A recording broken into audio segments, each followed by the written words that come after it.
গোপালগঞ্জের ঘটনাকে কেন্দ্র করে গতকালকে সজীব অজের জয় তার সোশ্যাল মিডিয়ায় একটা পোস্ট করেন। পোস্টটা ছিল, গোপালগঞ্জে নির্যাতনের শিকার হয়েছে গোপালগঞ্জবাসী এবং আওয়ামী লীগের লোকজন। তাদেরকে পুলিশ বেধড় মারধর করে এবং উল্টা ঝুলিয়ে অনেককে গুলি করে মেরে ফেলে পুলিশের গাড়িতে লাশ নিয়ে চলে যায়।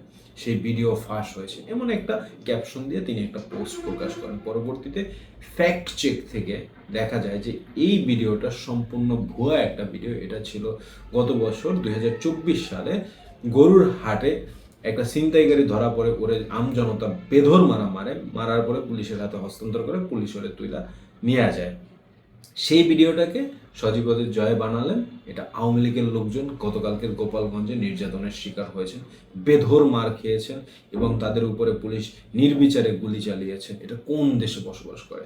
স্যার, আমার কথা, আপনি একজন আওয়ামী লীগের মুখপাত্র, আপনি একজন আওয়ামী লীগের বর্তমানে যেমন খালেদা জিয়ার যখন হলে গিয়া জেলে ছিলেন বা বন্দি ছিলেন, তখন হলে গিয়া তারেক জিয়া তার দল চালিয়েছেন, ঠিক একইভাবে আওয়ামী লীগের এখন বর্তমানে মুখপাত্র আপনি। আর আপনি যদি এরকম ভাবে কথা বলেন, আওয়ামী লীগের তো অবস্থা খারাপ হয়েছে, আর বেশি খারাপ হবে মানুষের সামনে। কারণ আপনার কথা, আপনি এক এক সময় এক এক ধরনের কথা বলেন। আপনার যখন হলে আপনার নেতা কর্মীদের উৎসাহ দেওয়া দরকার ছিল যে হ্যাঁ, দেশে যা হয়েছে এটা আপনাদের ভাষ্য মতে এটা আপনাদের সাথে অপরাধ হয়েছে, বাট আপনি কি করলেন?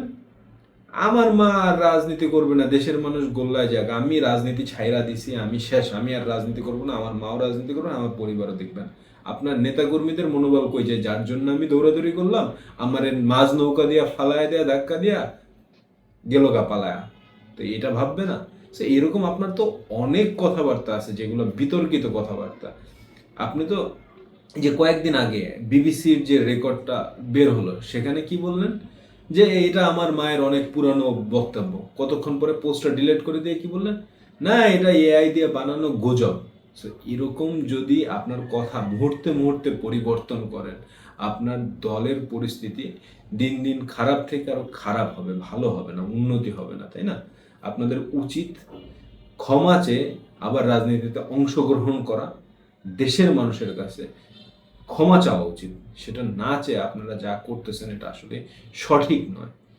আর এরকম বক্তব্য দিলে আপনাদের নেতাকর্মীদের উপরে একটা বিরূপ প্রতিক্রিয়া বা প্রভাব পড়বে, এটা বুঝে আপনার করা উচিত। অ্যাটলিস্ট এরকম ভুয়া গুজব, আপনারা আওয়ামী লীগের মুখপাত্র, আপনারাই যদি গুজব ছড়ান, তাহলে তো আপনাদের যে বিগত 17 বছরে যেই আপনার চরিত্র ছিল, এই চরিত্রের তো পরিবর্তন দেখতে পারবে না মানুষ, আর আপনাদেরকে কখনোই একসেপ্ট করবে না। সো বিরূপ মন্তব্য না ছড়িয়ে সঠিক মন্তব্য ছড়ান। ঘটনা যাই হোক না কেন, সেটার ভিতরে যে ঝাঁপ দিয়ে অংশগ্রহণ করতে হবে এমন কোনো কথা নেই। ভিডিওটা ভালো লাগলে পরবর্তী নিউজ দেখার জন্য আমন্ত্রণ রইল।